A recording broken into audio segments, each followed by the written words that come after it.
আসসালামু আলাইকুম, সবাইকে স্বাগতম। প্রিয় শিক্ষার্থী বন্ধুরা, আজকে আমি আইসিটি বিষয়ের এইচটিএমএল সম্পর্কিত এইচএসসি টেস্ট পরীক্ষায় রাজশাহী ক্যাডেট কলেজে যে প্রশ্নটি এসেছিল, ওই প্রশ্নটির সমাধানের চেষ্টা করব কীভাবে এইচটিএমএল কোড লিখতে হয়। তো আলোচনায় আছি আমি মোহাম্মদ সিরাজুল ইসলাম। তো প্রথমে প্রশ্নটা দেখে নিই। প্রশ্নের আমি এখানে আংশিক উপস্থাপন করেছি। এই ধরনের একটি উদ্দীপকের চিত্র ছিল, এই চিত্রের আলোকে বলেছিল এইচটিএমএল কোড লিখতে হবে এই ধরনের ওয়েব পেজ পাওয়ার জন্য। তো এখানে কিন্তু লিস্ট ব্যবহার করা হয়েছে, এ বি সি ডি, এটা অর্ডার লিস্ট। অর্ডার লিস্টের মধ্যে টি এর আন্ডার আবার আনঅর্ডার লিস্ট, দুই ধরনের লিস্ট আছে, এইগুলো অর্ডার লিস্ট আর এটা আনঅর্ডার লিস্ট। তো আমরা এখানে লিখে দেখাচ্ছি। প্রথমে শুরুতে ডক টাইপ এইচটিএমএল লিখব। ডক টাইপ এইচটিএমএল দ্বারা ডকুমেন্ট টাইপ এইচটিএমএল বোঝায় এবং এটি দ্বারা HTML5 ভার্সন নির্দেশ করে। এরপরে এইচটিএমএল এর ওপেনিং ট্যাগ লিখব, বডির ওপেনিং ট্যাগ লিখব, কারণ বডির মধ্যেই তো আমরা এটা তৈরি করব সেই জন্য। এবার OL ট্যাগ ব্যবহার করব অর্ডার লিস্ট তৈরির জন্য। তো OL এর সাথে টাইপ সমান এ দিব। OL হচ্ছে ট্যাগ আর টাইপ হচ্ছে অ্যাট্রিবিউট, যার ভ্যালু বড় হাতের এ দিলাম, ফলে এরকম ABCD হবে।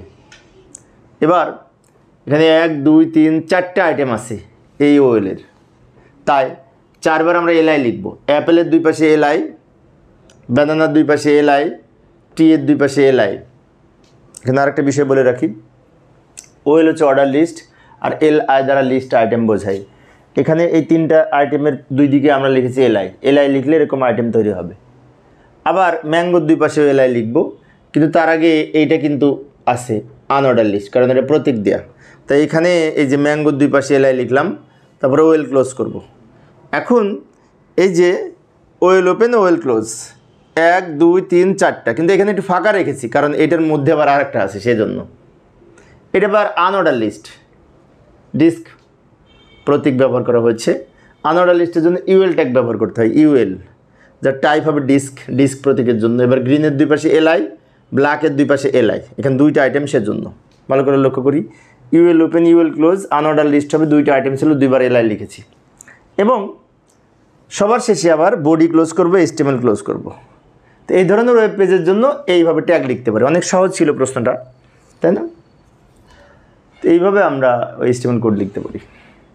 এখানে আরেকবার বলি, order list OL open OL close, এটার আইটেম হচ্ছে 1 2 3 4টা ABCD, তাই চারবার LI ব্যবহার করেছি। আর ওইগুলি মাঝখানে লিখেছি, যেমন অ্যাপেল, টি, ম্যাঙ্গো, এগুলো লিখেছি। আর টি এর আন্ডারে আবার আরও দুইটা ছিল, আনঅর্ডার লিস্ট ব্যবহার করেছি। এই অর্ডার লিস্টের মধ্যে অর্ডার লিস্টের মধ্যে আবার আনঅর্ডার লিস্ট, এই ধরনের লিস্টকে নেস্টেড লিস্ট বলে, একটার মধ্যে আরেকটা থাকলে। তো প্রিয় শিক্ষার্থী বন্ধুরা, এই ছিল আজকের আলোচনা। আমি অল্প অল্প করে আলোচনা করি শিক্ষার্থীদের অনুরোধে। পরের ক্লাসটি পাওয়ার জন্য চ্যানেলটি সাবস্ক্রাইব করার পাশাপাশি তোমরা যদি বেল আইকনটি অন করে রাখো, পরবর্তী ক্লাসে কী করাবো দেখে যাই।